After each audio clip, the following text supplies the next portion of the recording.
मेरा नाम फूलन देवी है, लोग बैंडेड क्वीन के नाम से जानते हैं।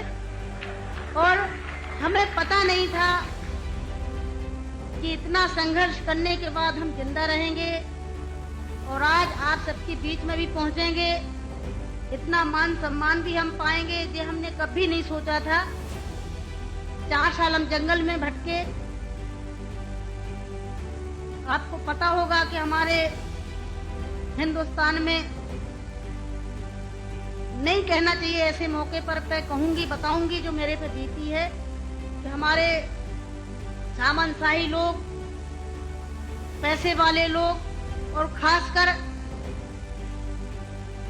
मैं जात का नाम लूंगी तो लोग कहेंगे दुबई में जाके जात पुकारी रहेंगे।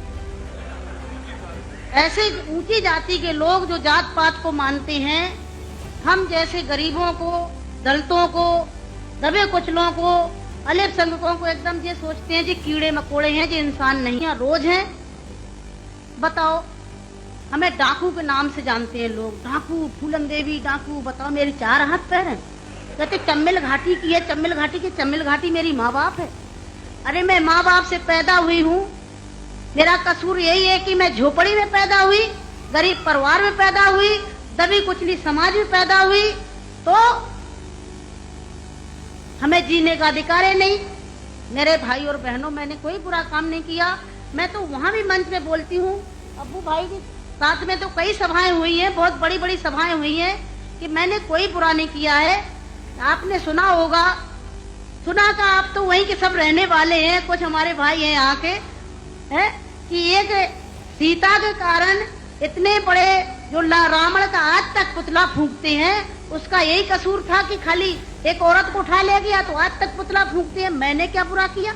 मेरे साथ भी ऐसे रावणों ने अत्याचार किया, मैंने उन रावणों को जवाब दिया। फूलन देवी वो डाकू है, डाकू है। अरे वो तो माननीय मुलायम सिंह जी की देन है, नहीं नाम लेना चाहिए, जो आज हम समाज के अंदर खड़े हैं। और नहीं तो इतनी बड़ी साजिश रखी थी, हमने कोई बुरा काम नहीं किया। जिन्होंने हमें सताया, हमें समाज में रहने लायक नहीं रखा, तो गुस्सा में इंसान अच्छा काम नहीं करता, गुस्सा में गलत ही करता है। और जो कुछ भी हुआ, अच्छा और बुरा सबक सिखाने के लिए कि हम जैसी बहन बेटियों के साथ अन्याय अत्याचार करोगे तो कोई भी महिला घर से बाहर न करके और अपने अधिकारों की लड़ाई लड़ने के लिए मैदान में खड़ी हो जाएगी।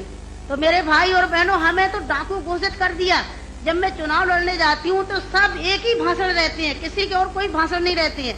बताओ, मैं डाकू दिखाई देती हूँ? क्या होता डाकू है? तुमने हमें सताया, हमें लूटा पीटा। डाकू तो वो बेईमान जो हम जैसी महिलाओं को लूटते पीटते हैं। तो मेरे भाई और बहनों,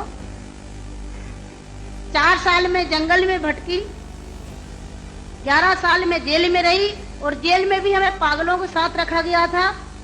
अच्छी जगह नहीं रखा गया, जहीं पागल महिला थी, पागल महिलाओं में रखा गया था। 11 साल तक हमें जेल में रखने के बाद कोर्ट में पेश नहीं करा गया।